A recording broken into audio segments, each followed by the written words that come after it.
नमस्कार, मैं हूँ प्रतीक चौधरी और स्वागत है आपका हमारे इस चैनल में। दोस्तों, आज ये इतनी बड़ी खबर लेकर आया हूँ कि ये जो किसान आंदोलन है, जो ये किसान बैठे हैं, इनके बीच के ही लोग अब इनकी जो है बताने लग गए इनकी जो असलियत है। और ये आवाज़ न यूपी के अंदर से आ रही है, न बिहार के अंदर से आ रही है, न हिमाचल प्रदेश के अंदर से आ रही है, न जम्मू कश्मीर के अंदर से आ रही है। ये जो आवाज़ है, वो आ रही है पंजाब के लोगों के बीच से। मैं देखिए आगे जो बात करने से पहले मैं आपको सबसे पहले एक जो वीडियो है वो दिखाना चाहूंगा। आप सबसे पहले ये जो वीडियो है वो देखिए। ये भड़काउंदे आ जी मुसलमान माड़े आ ਉਹ ਮਾੜੇ ਆ ਇਹ ਲੋਕ ਭੜਕਾਉਣ ਵਾਲੇ ਲੋਕ ਹੈ ਹੁੱਲੜਬਾਜੀ ਹਾਲਾਤ ਖਰਾਬ ਕਰਨ ਵਾਲੇ ਇਹੀ ਲੋਕ ਹੈ ਉੱਥੇ ਦਿੱਲੀ ਦੀਆਂ ਸੜਕਾਂ ਤੇ ਰੌਲਾ ਪਾਉਂਦੇ ਆ ਜਿਵੇਂ ਅਸੀਂ ਇੰਦਰਾ ਗਾਂਧੀ ਚੱਕਤੀ ਐ ਮੋਦੀ ਨੂੰ ਚੱਕ ਦਿਆਂਗੇ ਹਾਲਾਤ ਖਰਾਬ ਕਰਦੇ ਕਿ ਨਹੀਂ ਕਰਦੇ ਅਸੀਂ ਖਾਲਸਤਾਨ ਬਣਾ ਦਿਆਂਗੇ ਅਸੀਂ ਉਹ ਕਰ ਦਿਆਂਗੇ ਉਹ ਤੁਸੀਂ ਦੱਸੋ ਵੀ ਉਹ ਉੱਥੇ ਕਿਸਾਨ ਬੈਠੇ ਆ ਉਹ ਕਿਸਾਨ ਹੈ ਇਸ ਕਰਕੇ ਅੱਜ ਸਾਡੇ ਨਾਲ ਹਾਲਾਤ ਇਹ ਬਣੇ ਆ ਜਿਹੜੇ ਸਿੱਖ ਆ ਗੁਰੂ ਦੇ ਉਹ ਐ ਨਹੀਂ ਕਰਦੇ ਹੁੰਦੇ ਸਿੱਖ ਗੁਰੂ ਦੇ ਬੜੀ ਸ਼ਾਂਤੀ ਨਾਲ ਤੇ ਨਰਮਾਈ ਨਾਲ ਚੱਲਦੇ ਆ ਠੀਕ ਆ ਨਾ ਟਰੈਕਟਰਾਂ ਦੇ ਉੱਤੇ ਲਾ ਕੇ ਫੋਰਨ ਟਰੈਕਟਰ ਲਾ ਕੇ ਲੱਖ ਰੁਪਏ ਦੇ ਲਾ ਕੇ ਡੈਕ ਅਸੀਂ ਗਰੀਬ ਕਿਸਾਨ ਆ ਜੀ ਜਿਹੜੇ ਗਰੀਬ ਕਿਸਾਨ ਹੈ ਹੋਰ ਦੱਸੋ ਇਹਨਾਂ ਦੀਆਂ ਜ਼ਮੀਨਾਂ ਸਾਰੇ ਲੋਕਾਂ ਦੀਆਂ ਠੇਕੇ ਤੇ ਦਿੱਤੀਆਂ ਹੋਈਆਂ ਠੇਕੇ ਤੇ ਕੋਈ ਗਰੀਬ ਕਿਸਾਨ ਕੋਈ ਉੱਥੇ ਸਬਜ਼ੀ ਲਾਈ ਬੈਠਾ ਹੈ ਕੋਈ ਆਲੂ ਲਾਈ ਬੈਠਾ ਹੈ ਉਹਨੂੰ ਆਪਦੀ ਖੇਤੀ ਦੀ ਪਈ ਹੋਈ ਹੈ ਇਹ ਲੈ ਕੇ 2-2 ਲੱਖ ਰੁਪਇਆ ਕਿੱਲਾ ਤੇ ਉੱਥੇ ਬਾਰਡਰ ਤੇ ਫਿਰਦੇ ਆ ਕਹਿੰਦੇ ਜੀ। ये देखिए ये जो आवाज है वो निकल कर आई है पंजाब के लोगों के बीच से, पंजाब के किसानों के बीच से। जो पंजाब के किसान है वो साफ साफ कह रहे हैं कि ये जो लोग हैं जो वहां पर बैठे हुए हैं वो किसान हो ही नहीं सकते हैं। और जो सिखों के जो मतलब ये उन लोगों ने साफ साफ कहा कि हालात बिगाड़ने के लिए इस तरीके की जो बातें हैं वो कर रहे हैं। और इसमें जो हालात बिगाड़ने वाली बात है वो आपको भी जो समझ है वो आ रही होगी, क्योंकि जिस तरीके से इन लोगों की तैयारियां थी कि पुलिस हमें रोकेगी, तो इन्होंने अपना जो ट्रैक्टर से वो इस तरीके से कन्वर्ट करवा लिए कि वो अपने आप में किसी भी एक मतलब जो डिफेंस के जितने भी व्हीकल्स होते हैं उनसे किसी से भी कम नहीं है। और उन्होंने जो हाइड्रोलिक वगैरह भी जो अपना ट्रैक्टर है उनमें लगवा लिया, जो कि बुलडोजर में आगे लगा हुआ होता है, उस तरीके की चीजें वो भी फिट करवा ली। अब इन्होंने क्या बोला कि जो सिखों के जो गुरु हैं वो काफी जो शांति से जो काम है वो करते थे। देखिए इसमें कोई दो राय नहीं है कि जो गुरु थे वो काफी शांति से जो बिल्कुल समझाते थे। लेकिन इन लोगों को कौन समझाए, इन लोगों को कौन समझाए कि जो है असलियत क्या है, वास्तव में किस तरीके से जो चीजें हैं वो चलनी चाहिए। और ये इतना ही नहीं है कि देखिए कभी कहते हैं ये लोग कि हम खालिस्तान बना देंगे, और बहुत सारे लोगों से इस तरीके की जो चीजें हैं वो भी सुनने को आई है कि पहले हमने इंदिरा गांधी को मारा और अब हम मोदी को मारेंगे। इस तरीके की चीजें भी इनके बीच से निकल कर आ रही है। और ये अगर आप इन्हें मानते हैं कि ये किसान है तो मैं तो नहीं मानता हूँ। और देखिए सबसे पहले हम समझने की कोशिश करते हैं कि ये लोग हैं कितने और क्या है। देखिए आपको सभी को पता है कि पिछली बार जो किसान आंदोलन था उसमें जो किसान थे वो काफी जुड़े हुए थे। लेकिन इस बार क्या है कि जो पंजाब के ही काफी जो बड़े बड़े संगठन है, चाहे वो चढ़ूनी का हो या फिर और भी संगठन है, उनमें से कोई भी बड़ा संगठन इन लोगों के साथ में नहीं है। एसकेएम का एक भी नहीं है। और उसके बावजूद भी अगर हम बात करें तो जो हरियाणा के संगठन, कोई हरियाणा का संगठन इनके साथ नहीं है। हरियाणा का छोड़िए, उत्तर प्रदेश का जो वेस्टर्न यूपी है, टिकैत वगैरह, वो भी इन लोगों के साथ नहीं है।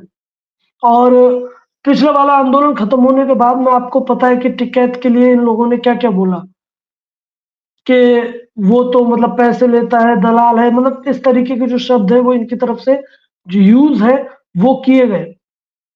तो इस बार इनके साथ में कोई भी नहीं है और ना ही कोई भी आने के लिए तैयार है। और जो किसान है, जो वास्तव में जो किसान है, वो आज अपने खेतों में काम कर रहे हैं। असलियत यही है। और वहीं पर अगर मैं बात करूं कि चलिए किसानों को एक उसमें छोड़ देते हैं। पिछली बार जब किसान आंदोलन हुआ तो जितने भी बिजनेसमैन थे जिनका के सामान इधर उधर करते हैं, अपनी फैक्ट्रियों में लगाते, तो उससे क्या है कि यातायात काफी प्रभावित होता है। यातायात प्रभावित होता है तो जो सामान है वो पहुंच नहीं पाता है जब ये लोग रोड रोक कर बैठ जाते हैं। तो इस बार जो व्यापारी हैं वो पहले से ही तैयार हैं कि इन लोगों को किसी भी तरीके से भगाया जाए। तो इस बार इनके साथ में जो व्यापारी हैं वो भी इनके साथ में नहीं है, क्योंकि पिछली बार लगभग इस तरीके की जो चीजें थी वो देखने को मिली थी कि काफी जो नुकसान है वो किसानों को हुआ था। इस सभी को लेकर व्यापारियों को हुआ था, माफ कीजिएगा, और किसानों को तो हुआ ही था। लेकिन मैं एक और चीज बताता हूं कि जैसे ये जो लोग हैं जितने भी अभी बैठे हुए हैं, इनके अंदर बिल्कुल भी 1% किसी के लिए मानवता नाम की चीज नहीं है। उसी के लिए मैं आपको एक और जो वीडियो है मैं वो दिखाऊंगा, पहले ये वीडियो देखिए।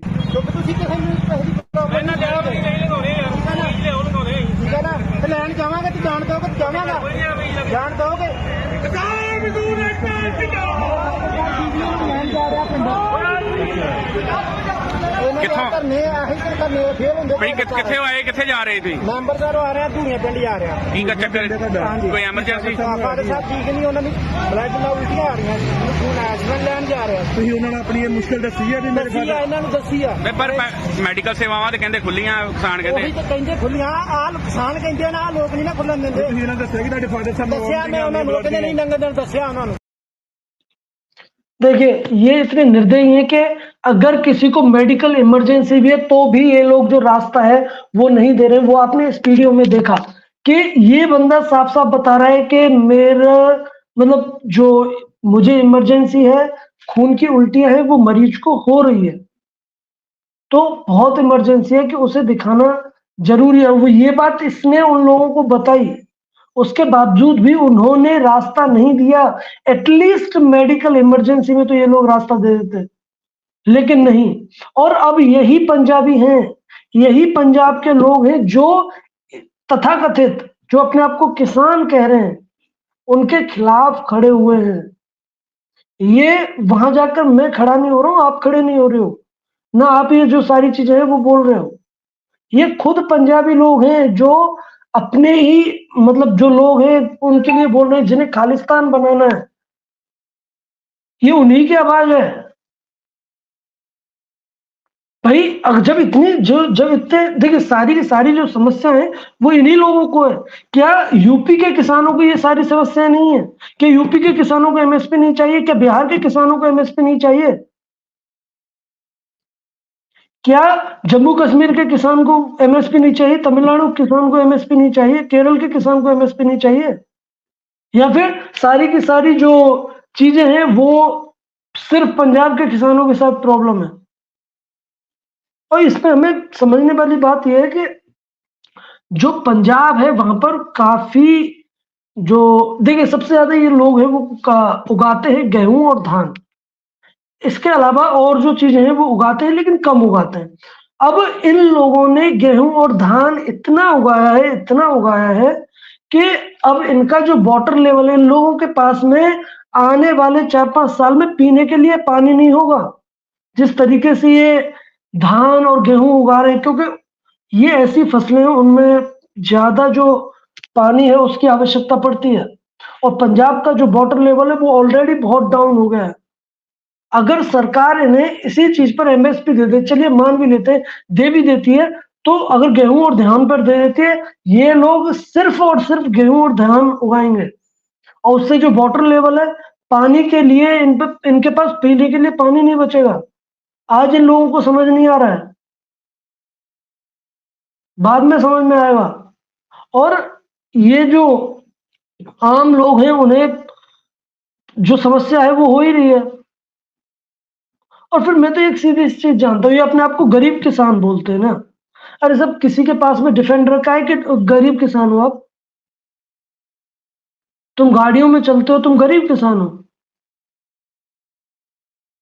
अब इनका जो भी पर्दाफाश है वो जनता करने लग गई है। जनता को इनकी जो असलियत है वो पता लगने लग गई है कि इनके पीछे कौन सी जो शक्तियां हैं, कौन सी पार्टियां हैं जो इस तरीके के जो हालात हैं, जो कि हरियाणा पंजाब के बॉर्डर पर बना रहे हैं, वो कौन लोग हैं? वो अब आम लोगों को भी समझ आने लग गया है। और इमरजेंसी वाला ये जो केस था, इसमें एटलीस्ट जो रास्ता था, देखिए इन्होंने जो सेम काम है, सेम शाहीनबाग के अंदर करा जब सीए का वो चल रहा था, सेम इन्होंने जो पिछली बार भी इसी तरीके से किया था।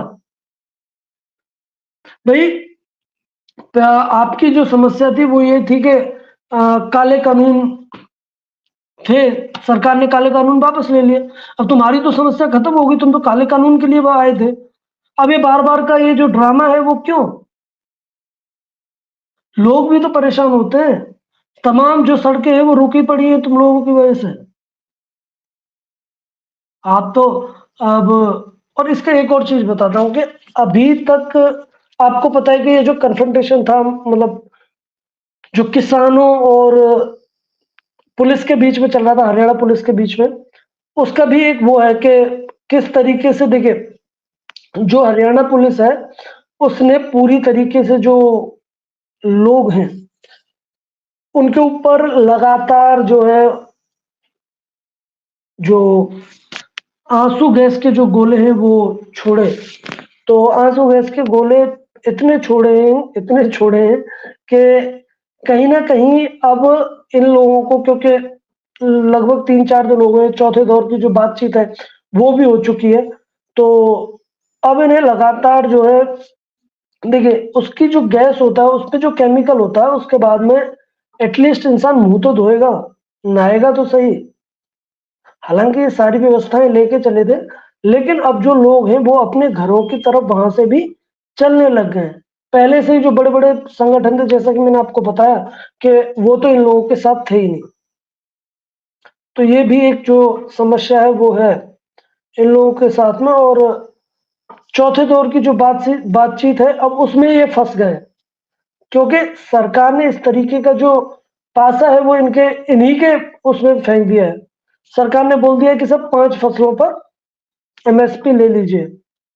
अब कह रहे हैं ना कि हम सोच समझ के बताएंगे, तो बताइए सोच समझ के। अब तो जो गेंद है वो किसानों के ही पाले में, तथाकथित किसान, क्योंकि असल में इन्हें किसान बोला नहीं जा सकता है, क्योंकि जो किसान है वो आज भी अपने जो फसल है, अपना जो खेत है उसमें काम कर रहा है। तो इन लोगों को जो किसान है वो तो बोला ही नहीं जा सकता है। बाकी का आपको ये जो कंटेंट है वो कैसा लगा आप जरूर बताइए। धन्यवाद।